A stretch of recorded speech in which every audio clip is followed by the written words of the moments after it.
우리가 신앙생활 하다 보게 되면 이 기도 생활을 이렇게 우리가 늘 하게 됩니다. 근데 이 기도할 때에 우리가 말씀 붙잡고 하는 것들이 있는데, 우리가 많은 말씀들 중에서 우리가 좋아하고 또 이루어지기를 원하는 그러한 말씀 중에 시편 이사야서 42장 3절 말씀이 있습니다. 상한 갈대를 꺾지 아니하며 꺼져가는 등불을 끄지 아니하고 진실로 정의를 시행할 것이며. 상한 갈대를 꺾지 아니하신다, 꺼져가는 등불을 끄지 아니하신다. 그래서 우리가 마음으로나 또 심정적으로나 또 우리의 삶 속에서 이 상한 갈대 같은 처지에 놓였을 때에, 또 꺼져가는 등불 같은 그러한 상황에 놓여있을 때에 이 말씀이 크게 위로가 되게 되고, 이 약속의 말씀 붙잡고 힘써서 또 기도하기도 합니다. 그런데 이렇게 상한 갈대 같고 꺼져가는 등불 같을 때만 기도하는 것이 아니라, 사실 하나님은 우리를 향해서 굉장히 폭포수와 같은 그러한 은혜, 강물 같은 그러한 복을 주기를 원하십니다. 그래서 우리의 기도의 폭이, 기도의 제목의 내용이 너무 이렇게 제한적이지 않고 더 이렇게 넓어져야 되는 것을 볼 수 있습니다. 이사야서 44장 3절에 이렇게 말합니다. 나는 목마른 자에게 물을 주며 마른 땅에 시내가 흐르게 하며 나의 영을 내 자손에게, 나의 복을 내 후손에게 부어 주리니. 상한 갈대, 꺼져가는 등불, 이것이 우리가 눈에 보이는, 또 우리가 알고 있는 이러한 경제적인 것, 또 건강에, 또 여러 가지 관계에, 이런 것만 해당되지 않고 우리의 영이 메마르고 또 목말라 가는 것, 이것도 간절한 기도의 제목이 되어야 됩니다. 그래서 하나님께서 기도할 때에 우리에게만 은혜를 주시는 것이 아니라 나의 영을 내 자손에게 주겠다고. 그러니까 우리뿐만 아니라 우리의 자녀들에게도 성령을 주시겠다고 말씀하고 있는 겁니다. 나의 복을 내 후손에게 주겠다고. 그래서 우리의 기도가 어렵고 힘들 때뿐만 아니라 늘 우리의 삶 속에 평안을 누리며 살아간다 한다 할지라도 늘 우리의 영혼이 메마른지 돌이켜 보아야 되고, 우리뿐만 아니라 우리의 자녀들, 우리의 후손들, 또 이 세대를 살고 있는 우리를 통하여 이 지역과 나라와 열방이 하나님의 복 가운데 거하도록 기도에 힘쓰될 줄로 믿습니다. 하나님은 이미 그와 같은 복을 준비하고 계십니다. 강물 같은, 폭포수 같은 그러한 은혜와 복을 주기를 원하십니다. 시편 119편 말씀은 쭉 내용을 살펴보면 계속해서 말씀에 대해서 말하면서 동시에 기도에 대해서 말합니다. 오늘 본문에도 이 기도를 특별히 부르짖는 기도에 대해서 아주 강조하는 것을 볼 수 있습니다. 시편 119편 145절 말씀입니다. 여호와여, 내가 전심으로 부르짖었사오니 내게 응답하소서. 시인이 부르짖었다 이렇게 말합니다. 근데 어떻게 부르짖었냐면 전심으로. 그러니까 다른 것이 아니라 오직 하나님 아니면 안 됩니다.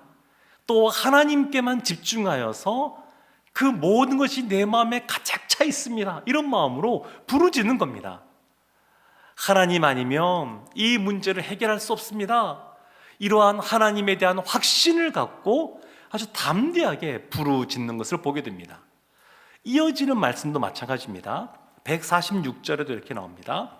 내가 주께 부르짖었사오니 나를 구원하소서. 지금도 부르짖었다 이렇게 말을 합니다.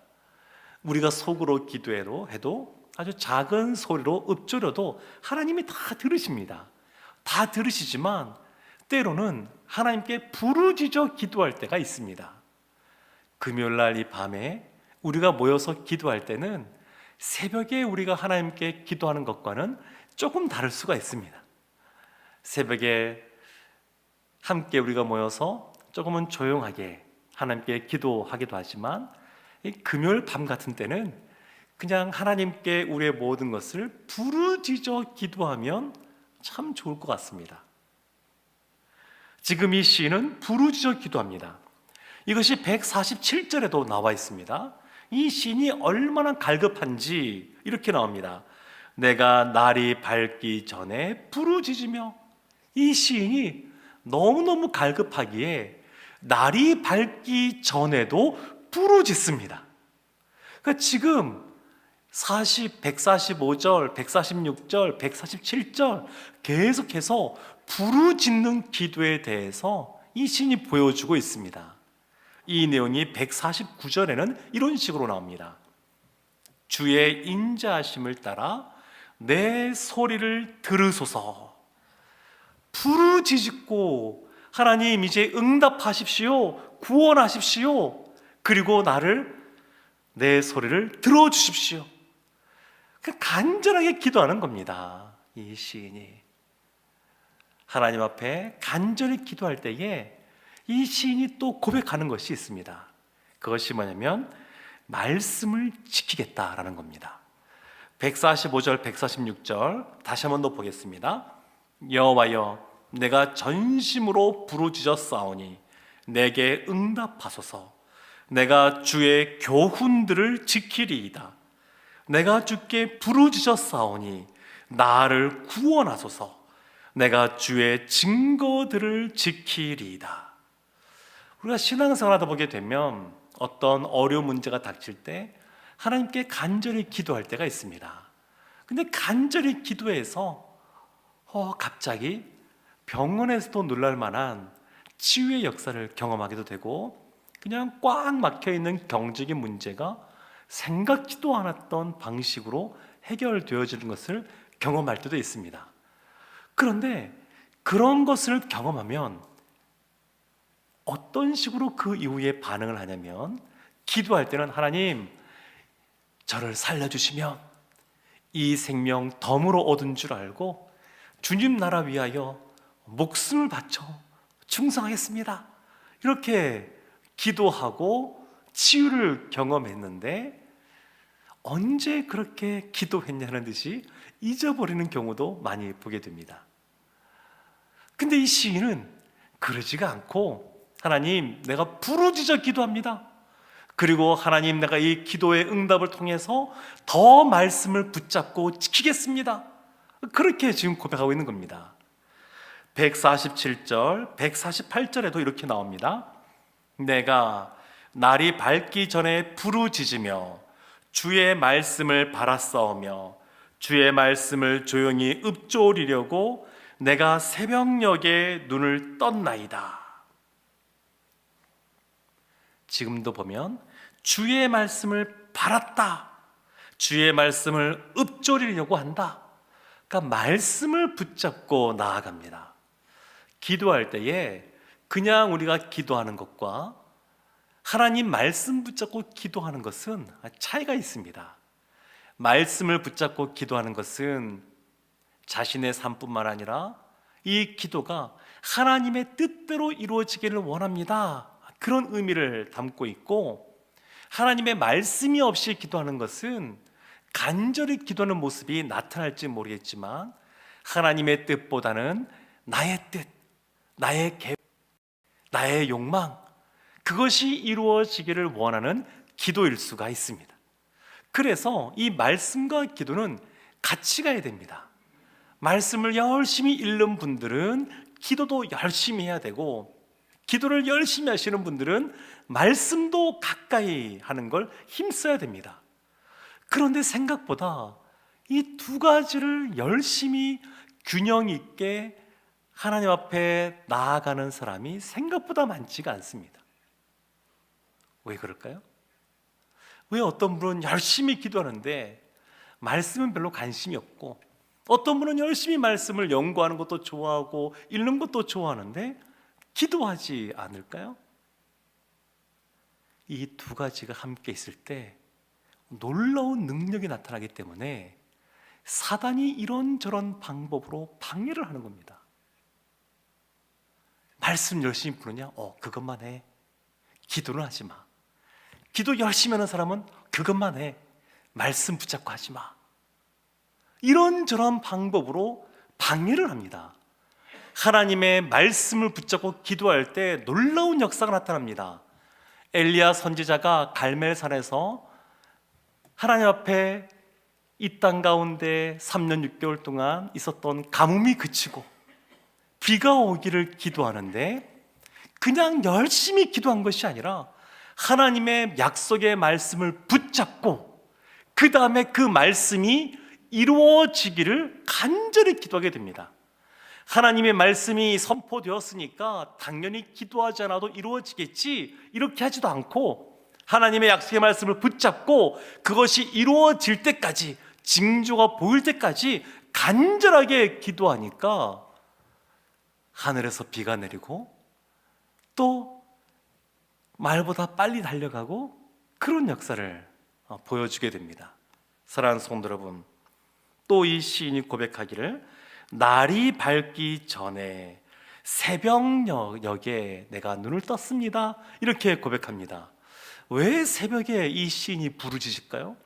왜 새벽에 일어나서 말씀을 읊조리고 묵상하는 거죠? 묵상하고 또 새벽에 일어나서 하나님께 부르짖어 기도할까요? 크게 두 가지를 생각해 볼 수가 있는데, 한 가지는 기다릴 수 없는 겁니다. 자신에게 이 간절함이 너무너무 간절하기 때문에 낮 시간에 이루어졌으면 좋겠습니다 이렇게 기다릴 그게 없습니다. 너무너무 사모하는 마음이 큰 겁니다. 지금 당장 이것이 이루어져야 될 만큼 갈증이 있는 겁니다. 또 한 가지는 마찬가지로 너무너무 그것이 간절하기 때문에 잠이 오지 않는 겁니다. 어렸을 때 시골에 있는 교회에 새벽에 가끔 이렇게 갔었습니다. 가서 보면 깜깜한 새벽에 저 멀리 사시는 분들이 그냥 아기도 업고 오고 일찍 와서 있습니다. 어렸을 때는 잘 그걸 몰랐는데 좀 나이가 들다 보니까 자고 싶어도 잠이 오지 않는, 하나님 앞에 와서 토설하지 않고는 견딜 수 없는 그러한 삶이었다는 것을 알게 되었습니다. 그런 겁니다. 왜 새벽에 부르짖어 기도할까요? 너무너무 간절하니까. 그냥 한밤중에는 어찌할 수 없어서 집에 있다가 이제 어렴풋이 이게 날이 밝아올 때 그때 빨리 교회 와가지고 그때 하나님께 기도하는 겁니다. 밤새도록 마음에 이 간절한 마음, 갈망하는 마음이 있었는데, 목마른 그러한 상태에 있었는데 그것을 알아내는 겁니다. 기도하지 않으면 하루를 살아갈 힘이 없으니까, 하나님께 기도하고 그날 주시는 하나님의 은혜를 받아 누리지 않으면 그 하루를 하나님의 뜻에 벗어나지 않고 말씀대로 살아갈 힘을 얻지 못하니까 하나님의 뜻대로 살고자 나오는 겁니다. 시편 119편 150부터 151절 말씀에 이렇게 나옵니다. 악을 따르는 자들이 가까이 왔사오니 그들은 주의 법에서 머니이다. 여호와여, 주께서 가까이 계시오니 주의 모든 계명들은 진리니이다. 왜 이 시인이 간절하게 부르짖느냐? 왜 새벽녘부터, 날이 밝기 전부터 부르짖느냐? 악을 따르는 자들이 가까이 있기 때문에 그렇습니다. 이 악을 따르는 자들이 어떤 자들이냐? 150절 뒤에 보면 주의 법에서 먼 자들입니다. 주의 법에서, 말씀에서 먼 사람들, 그 사람들이 악을 따르는 자들인데 그 악을 따르는 사람들이 이 시인에게 가까이 있는 겁니다. 가까이. 위협을 느끼는 겁니다. 두렵습니다. 근심이 됩니다. 그러니까 이 시인이 하나님께 나옵니다. 근데 우리가 참 위로가 되는 말씀은 151절에 주께서 가까이 계신다고 말씀합니다. 눈을 떠서 볼 때는 그냥 현실의 상황 속에서는 악을 따르는 자들이 우리 옆에 있어서 우리가 어찌할 수 없을 것 같은데, 그 상황 속에 주님께서도 가까이 계시다는 겁니다. 하나님은 우리에게 늘 감당하지 못할 시험은 주시지 않습니다. 우리에게 피할 길을 주시고 감당할 능력을 주시고 함께 그 길을 이겨나갈 수 있는 동력자들을 붙여주십니다. 기도하는 사람들을 붙여주십니다. 그래서 우리가 기도하며 주 앞에 나아갈 때에 주님께서 이 고난 속에, 어려움 속에서도 함께 계시는구나, 가까이 계시는구나, 그런 것을 경험할 수가 있습니다. 이 시인이 가까이에 악을 따르는 사람들이 있는 것 같지만 주님께서는 더 가까이 계심을 깨닫고 고백하게 됩니다. 사랑하는 성도 여러분, 말씀과 기도로 우리는 주님 앞에 가까이 나아가야 됩니다. 그런데 그런 주님께서 그런 우리를 기억하시고 먼저 가까이 와 계십니다. 얼마나 감사한 일인지 모르겠습니다. 오늘 마지막 말씀 152절에 이렇게 나옵니다. 내가 전부터 주의 증거들을 알고 있었으므로 주께서 영원히 세우신 것인 줄을 알았나이다. 전부터 주의 증거들을 알고 있었다. 주의 말씀, 그 말씀을 알고 있었다는 겁니다. 그런데 이 주의 증거들은 말씀을 말하지만 조금 더 넓혀보면 하나님을 경험하는 우리의 간증도 여기에 포함된다라고 볼 수 있습니다. 우리가 신앙생활하면서 늘 말씀 붙잡고 이것을 당위로 삼아서 마땅히 그런 삶을 살아가야 됩니다. 근데 하나님은 우리를 그냥 그렇게 몸이 건조하게 그냥 말씀을 어쩌면 교조적으로 지키며 나아가도록 하지 않습니다. 하나님은 살아있고 지금도 역사하시는 분이시고 우리를 긍휼히 여기시고 우리가 환난 가운데 있을 때 우리 옆에 가까이 계시는 분이셔서 우리에게 하나님의 은혜를 경험하게 하십니다. 그래서 신앙생활은 간증이 있는 삶입니다. 하나님이 오늘 나에게 어떤 말씀을 깨닫게 해주시고 알게 해주는지, 그뿐만 아니라 오늘 삶 속에서 하나님이 나에게 어떤 은혜를 주셨는지 늘 그 은혜의 감격 속에 살아가야 됩니다. 그래서 신앙생활이 주 안에서 기쁜 겁니다. 사도 바울이 감옥에 갇혀 있는 것 같지만 그 안에 있으면서도 복음의 씨앗을 뿌렸던 그 빌립보 교회에 아주 기쁜 소식들을 들으면서 더 하나님께 감사하게 되고 기뻐하게 되고 또 서로 은혜를 나누면서 감옥에 있지만 복음이 더 힘있게 전파되었다, 이런 것들을 나누면서 서로 그 은혜를 나누면서 기쁨이 배가 되는 것처럼 신앙생활은 이러한 간증, 은혜가 있는 간증이 넘쳐야 됩니다. 물론 우리가 하나님을 드러내는 것이 아니라 우리 자신을 드러낼까 봐 조심하고 경계되는 부분은 분명히 있지만, 그러나 내가 경험한, 내가 만난 하나님이 나에게 주신 그러한 은혜, 이것을 우리 순에서도 또 우리 가까운 우리 지인들과 함께 나누는 모습이 있어야 됩니다. 내가 경험하지 않아서도 오늘은 옆에 있는 분이 그걸 경험해서도 들을 때 주님 앞에 그 마음이 모여있는 사람들은 그렇게 기쁠 수가 없습니다. 사촌이 땅을 사면 배가 아픈 것이 아니라 기뻐할 때 같이 즐거워하고 또 슬퍼할 때 같이 울어줄 수 있는 그러한 모습. 사랑하는 성도 여러분, 신명기 4장 7절에서는 이렇게 또한 말씀합니다. 우리 하나님 여호와께서 우리가 그에게 기도할 때마다 우리에게 가까이 하심과 같이 우리가 그에게 기도할 때마다 우리에게 가까이 하신다고 말씀합니다. 어떻게 주 앞에 가까이 나아갈까요? 주님이 주신 약속의 말씀 붙잡고 주님 앞에 힘써 기도하고 나아갈 때 주님 앞에 가까이 나아갈 수 있습니다. 그리고 더 또 넓게 보면 우리가 기도하며 나갈 때 주님께서 먼저 우리를 찾아오시고 우리 가까이 계신 줄로 믿습니다. 사랑하는 성도 여러분, 하나님은 참 멀리 계신 분이 아니십니다. 임마누엘 하나님으로서 우리와 함께 하시는 분이십니다.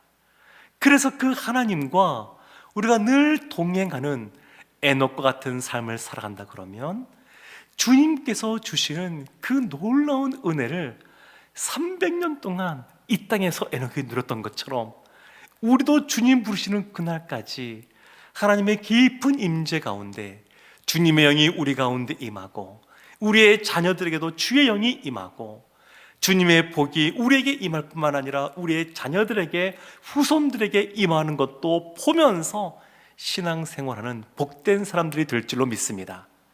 이 밤에 우리 기도하며 나아갈 때 상한 갈대를 꺾지 않으시고 꺼져가는 등불을 끄지 않으시는 그 하나님, 그 하나님의 말씀을 붙잡고 나아갈 뿐만 아니라 우리의 간절한 영혼에 폭포수 같은 은혜를 주시고 우리의 심령을 적시시는 그 하나님을 우리가 바라보고 힘써 나아가기를 원합니다. 말씀과 기도로 주 앞에 나아갈 때 주님께서 먼저 우리에게 가까이 계시는 그 하나님을 경험하는 이 밤 되기를 주님의 이름으로 축원합니다. 아멘.